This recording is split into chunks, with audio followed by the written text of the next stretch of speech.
বন্ধুরা দেখতে পাচ্ছেন স্ক্রিনের সামনে একদম নিউ ইঞ্জিন আনবক্সিং করা হয়েছে।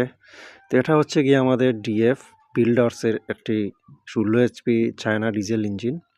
তো এটা আপনার আনবক্সিং করা হয়েছে, এটা রাইস মিলে ব্যবহার করা হবে। তো এটা পাওয়ার টিলারের সাথে রাইস মিল সেটিংস করা, তো এখানে ব্যবহার করা হবে এই ইঞ্জিনটি।